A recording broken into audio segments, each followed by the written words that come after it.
Production support for the weekly special is provided by IU School of Public Health Bloomington, addressing public health needs by preventing disease, promoting health, and improving quality of life across the state and around the world through research, teaching, and community engagement. The Al Cobain Recognition Endowment Fund, established by friends and family of Al Cobain to support jazz initiatives on WTIU and WFIU. And WTIU members, thank you. This bicentennial year, it's not just about celebrating Indiana's history. It's also about preserving our heritage for generations to come. Explore the beautiful traditions of the Shaker community with Indiana artisan Pete Baxter. Discover the beginnings of the Indiana Geological Survey at the state's oldest operating public library. Journey to one of Indiana's oldest family farms, owned and operated for over 200 years. And welcome the soulful sounds of London Rose to the studio. Learn how Hoosiers are making history new again. All this and more on this week's Weekly Special.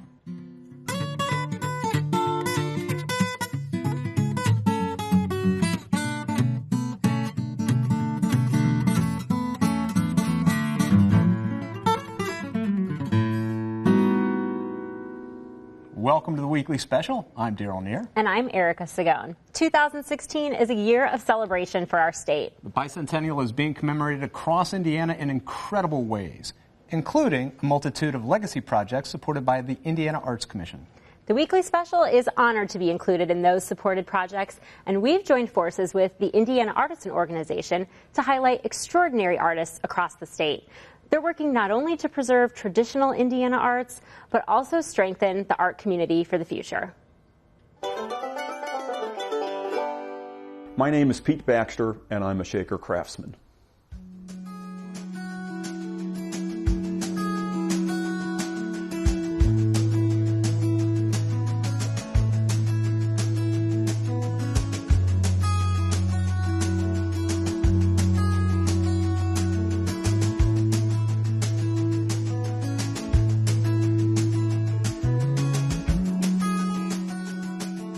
The Shakers were a utopian society that came to the United States in 1790 from England as a means of seeking religious freedom. My first exposure came in undergraduate school, taking an elective course on Shaker life. I didn't know it at the time, but their furniture and the simplicity of the way they made things appealed to me. Later in life, when I became a woodworker, the Shaker things came to the forefront. My first exposure to Shaker boxes and carriers came about by reading an article in a magazine. I thought, okay, I have the skill level to attempt this.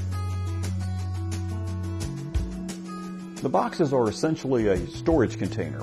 So at the risk of maybe being a little flip, I think the Shakers created the original container store. They were used to store any and all dry goods. Paints, paint pigments, tacks, flour, sugar, nails, buttons. It's a storage container, nothing more, nothing less. Today, I would say they're exactly the same thing. You need some place to store things. Why not store them in a quality piece that will last for generations? The piece that I enjoy making the most is a satin-blind Shaker sewing carrier. It is the most historically correct piece that I make.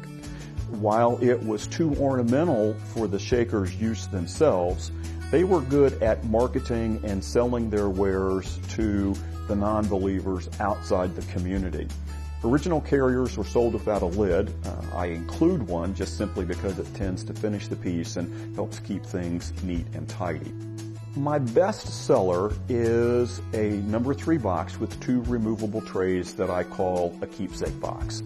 I make a tall number 17 coffee table that is definitely an attention getter.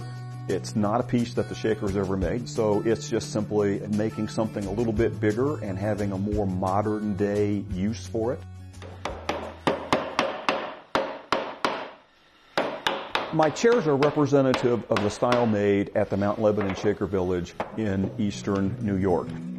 All of the villages intended to make chairs, and there are some style differences. But the style that I tend to make is what most people think of and recognize as a shaker chair. I use a set of tools called a rotary plane. It was originally made for ladder makers. It is a process that will turn a piece of wood round, but not concentric like what you get on a lathe.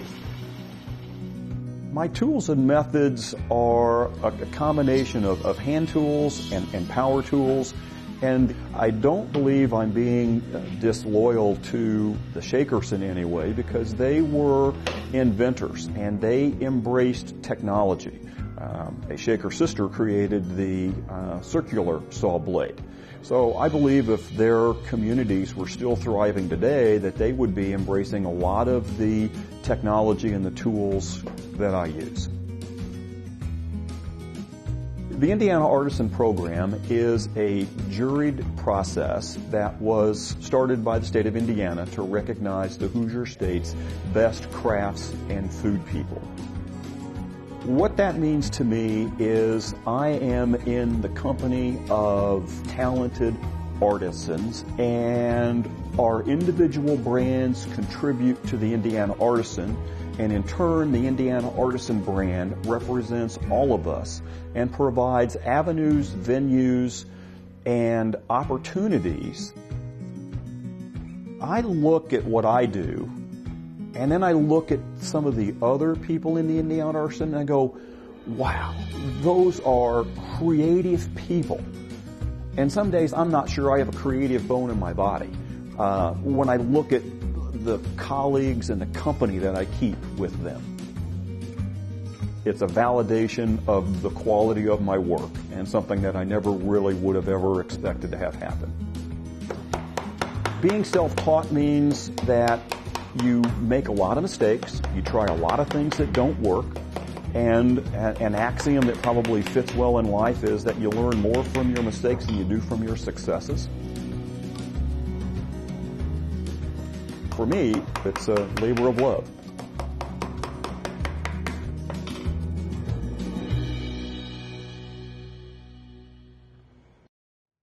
To see more examples of Pete's extraordinary pieces, or to learn how to purchase one for yourself, visit PeteBaxterWoodworks.com.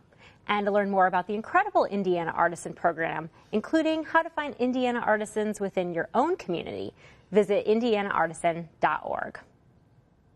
You know, Daryl, it's really neat to see how Pete puts a contemporary spin on, sometimes on this incredibly traditional shaker art. Yeah, and he's also continuing a family tradition because his workshop was actually built by his grandfather. Wow.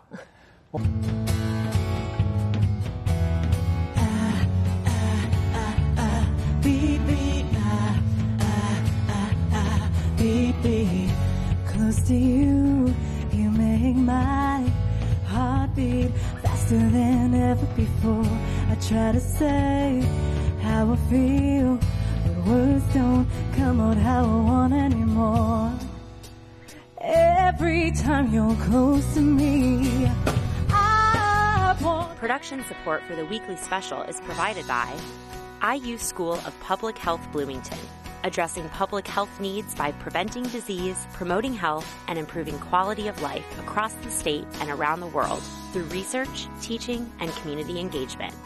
The Al Cobain Recognition Endowment Fund, established by friends and family of Al Cobain to support jazz initiatives on WTIU and WFIU. And WTIU members, thank you.